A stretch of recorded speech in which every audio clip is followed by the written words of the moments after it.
Men's and women's basketball sweep Horizon League play last weekend. And track and field dominate in the Watts. All this and more coming up on the Penguin Rundown.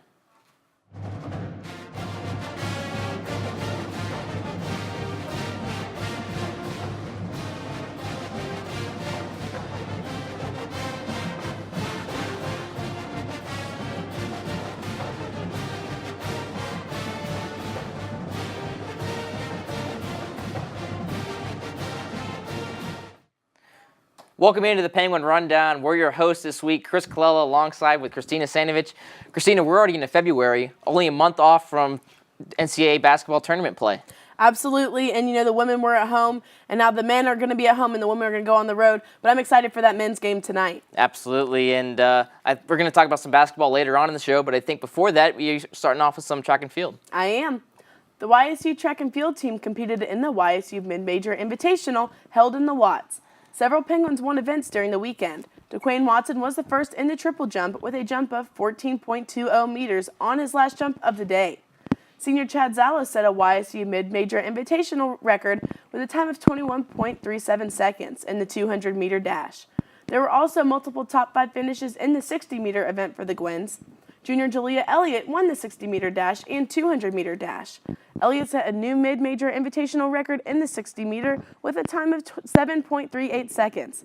She also posted her personal best in the 200-meter with a time of 24.19 seconds. The Gwens will next compete at the Army Foundation Millrose Games, as well as the Kent State Doug Raymond qualifier on February 9th. Both the men's and women's tennis teams were busy this past weekend. On Friday, the men were away at Butler University. After a hard-fought afternoon, the Gwens would fall to the Bulldogs by a score of 6-1. The lone point coming from João Guerrero. The next match for the men will be on Friday, February 8th at DePaul. The women were at Dayton this weekend and came home with an impressive 7-0 victory. Aman Nassim, Tamara Tufel, and Lisa Kamasi are only a few of the Penguins, who won their respective matches during this contest. This upcoming Friday, the women will be headed out to compete at the University of Nevada, Las Vegas. Good luck to both men and women this weekend. The women's golf team opened up their spring season with the second-place finish at the Motor City Cup in Florida. The Penguins tied the Oakland Golden Grizzlies in the championship match, but lost the tiebreaker by 1 hole. Junior Caitlin Shutt, freshman Radhika Siddhigul, and freshman Jenna Vivo all had victories in the final round. Going into this tournament, YSU is ranked as the #1 overall seed. They beat UIC and IUPUI on Monday to take them to the championship match on Tuesday. All 6 women had at least one individual win during the tournament, led by Siddhigul, who put up a perfect record of 3-0. Next up for the Gwens is the Edwin Watts Kiowa Island Classic in South Carolina, February 24th through the 26th. It's that time of year again, as the softball team is gearing up to begin their 2019 campaign this weekend, as they will travel to South Carolina to compete in the USC Upstate Tournament. On Friday, the Gwens will take on East Carolina and then do battle with Towson. Then on Saturday, they will play Miami of Ohio and then close out the tournament against USC Upstate. Just last week, the softball team was voted to place second in the Horizon League this season, with the votes coming from head coaches throughout the conference. Youngstown State received 69 points in the vote, finishing just 12 points behind last year's champion, UIC, who finished with 81 points in all 9 first-place votes. Be sure to follow the softball team this weekend. You can check out live stats and more on YSUSports.com. Now, for more on the softball team, we'll send it over to Dom and Monica, who have more at the roundtable. Thanks, Chris and Christina. Welcome to the Roundtable. Dom Joseph alongside Monica Kurjan. Monica, for someone that's been involved in the sport for years, you've got to be thrilled that softball season's back. Oh, I'm so excited. I was involved in playing with the game for so long, so I'm just really excited to be a bystander for the first time, and I'm just pumped to see how YSU softball plays out this season. And I know you've been doing a lot of research on this team. Give us a quick recap from last year and what's going to happen this year. So last season, the team won 25 games and finished 3rd in Horizon League, which was really big. Yeah. But this season, they're predicted to finish 2nd in Horizon League, and that's probably because they have 5 position starters returning, they have 2 starting pitchers returning, and they have 12 letter winners returning. So you have people who have that experience, which is really going to carry over into this season. And you talk about 2 starting pitchers returning. That would be Paige Jean Angel, the senior, and the sophomore Ellie Buffenbarger. We'll start with the senior Jean Angel. 3.19 ERA last year, 80 Ks, 15 complete games and 2 shutouts. Very impressive for her. But how about this for a freshman campaign for Buffenbarger? 3.39 ERA and 132 strikeouts. Very impressive for her.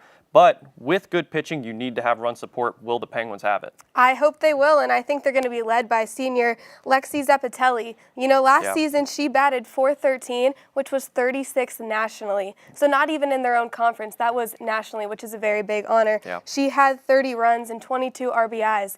Runs batted in is something very important because you're not going to get a ton of home runs, but you need to get those key shots as frequently as you can. Yeah, absolutely. And you mentioned RBIs. Junior Tatum Christie had 19 of her own last year, and Christina Sainovich got to talk to Tatum, and here's what she had to say. I'm Christina Sainovich here with Tatum Christie. So Tatum, you guys open up the season this Friday with East Carolina and Towson. How are you preparing for that? I mean, we've been practicing a lot ever since we got back to school this year, but I think our biggest way of preparation for this season has been a lot of team bonding. This year's group of girls is super close-knit, which is a big difference, and it just makes it more fun. But yeah, I mean, along with that, we've had a lot of lifting and conditioning and then our everyday practice. But yeah, I'm super excited. So you guys are picked to finish second in conference. Have you set any goals for this season? I think probably our biggest goal would obviously be to win and take that that top spot. But other than that, I mean, I think we all have our own individual goals, but that's probably our biggest team goal. So this is a young team. Has anybody else stepped into that leadership role? Yeah, I think that our seniors have really stepped it up this year, especially our pitcher, Paige Jean Angel. She's done a good job, and then our other senior center fielder, our right fielder, Lexi Zappatelli. Yeah, I think they've stepped it up a lot. I mean, everyone really. I mean, we even have freshmen taking some leadership roles, so I think it's a good group. So you're making the transition from shortstop to second base. How was that for you? Well, before coming to Youngstown, I was never a shortstop. I never played shortstop. I've always played infield and some outfield, so that was kind of a big transition to begin with. So second base is kind of like my home, where I'm used to playing, so I'm super excited to be back. So what are you looking forward to the most this season? Honestly, I'm super excited for going for that top spot. I think that we have a great group, like I've said, and I think that we definitely have a good shot in winning the championship. All right, well, thank you so much and good luck. I'm Christina Sainovich with Penguin Rundown. Thanks again, Tatum, for taking the time to talk to us. And now, Monica, preview, what do you expect out of the Penguins this year? Do they live up to the hype to go second in the conference? I really think that they're going to have a decent season. You know, they are losing some key players from last season, but they have an amazing freshman class that came in, and they have those players who might not have gotten the starting role last year, but they're going to fill in those spots this year and really make that push to win the Horizon League. Absolutely, and I'm very anxious to see what happens this year. So preview for the softball team. We'll see you right here next week for Roundtable. Let's send it back over to Chris and Christina, who have more. Thank you, guys. Last week, the women's basketball team wrapped up an undefeated 5-game homestand. On Thursday, the women stormed back to defeat Oakland 76-61. Chelsea Olsen led the Gwins with 22 points in the win. On Saturday, the Gwins dominated the court against Detroit Mercy in a 91-45 win. The Penguins had 7 players in double figures, including senior Allison Smolinski, who started the game off 5 for 5 from behind the arc. The team's 60.7% shooting mark was the team's best shooting performance in 21 years.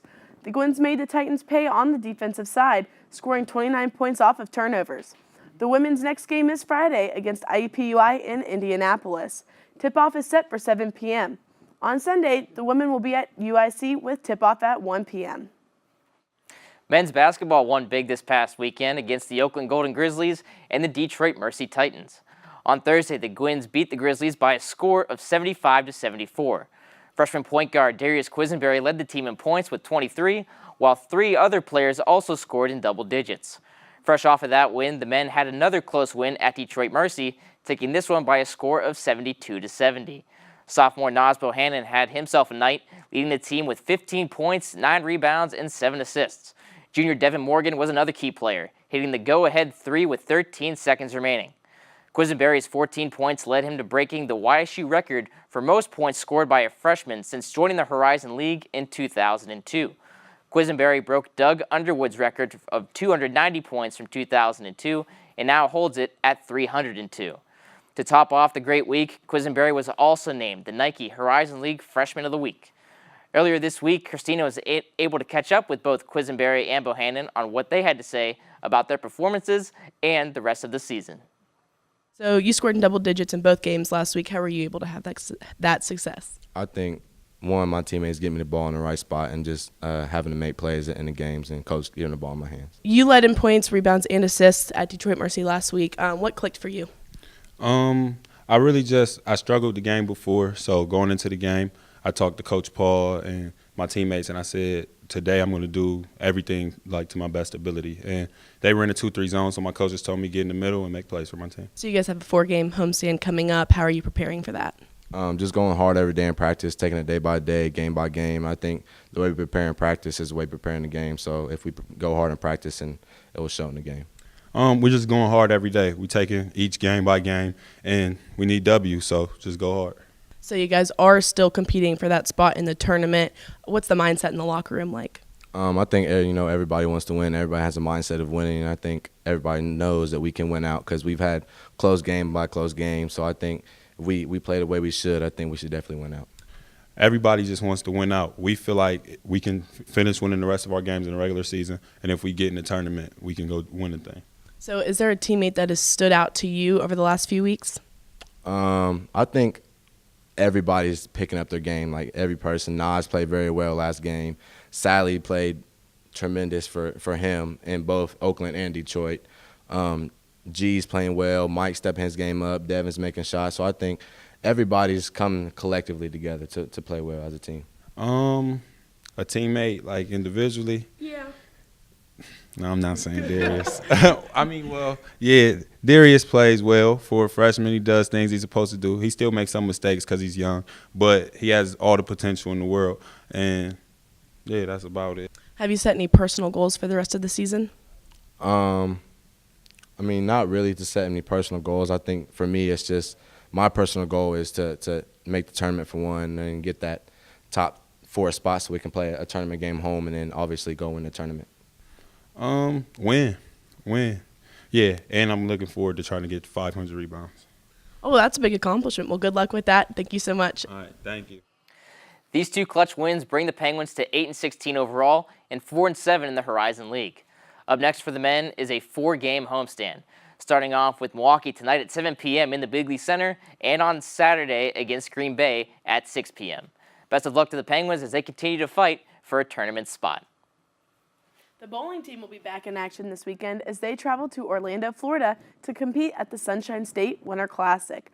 The team put on quite a performance last month in the KU Invitational in Limerick, PA, where the team went 2-1 in bracket play. The Gwins also had their first 5-0 day in program history. Players to watch include junior Nikki Mendez, who earned all tournament team honors, along with sophomore Rachel Darrow, who placed 12th with a 5-game total of 1,043. Good luck to the Gwins this weekend in the 3-day tournament. The swim and dive team has had a solid season thus far. Recently, they were named a College Swimming and Diving Coaches Association of America Scholar All-American team, one of 713 collegiate teams to post a GPA of 3.0 or above, with the Gwins posting a respectable 3.26 GPA. After having last week off, the Gwins will compete in the Horizon League Championship meet on February 13th through the 16th. Look at YSUSports.com for details on the championships as they become available. This past week, 8 high school seniors signed their national letters of intent with the YSU football team. Those signees include defensive backs Demetrius Ford and Troy Jacobek, linebackers Alex Howard and Andres Lerman, defensive end Cherif Jameson and Dylan Wutke, offensive lineman Jason Williams, and center Matt Jones. Along with the 11 players signed in December, that now brings in 19 players who have signed their national letters of intent with the program. For more on the football team's newest additions, visit YSUSports.com. And now it's time for the play of the week. Matt has more for us. Matt, what do you got? Thanks, guys. This week's play of the week belongs to Devin Morgan. Let's check it out. The Penguins down by 1. Jelani Simmons gets the ball to Morgan in the corner. He fires. Got it! Devin Morgan's cold-blooded 3 puts the Penguins up by 2. This dagger later proved to be the difference as the Penguins would go on to win the game 72-70. Christina, back to you. Thanks, Matt. That'll just about do it for us here at the Penguin Rundown. For news, highlights, and more, be sure to check out YSUSports.com and follow us on social media on Instagram, Snapchat, Facebook, and Twitter at Penguin Rundown 1. I'm Christina Sainovich. And I'm Chris Colella. See you next Thursday, Penguin Nation.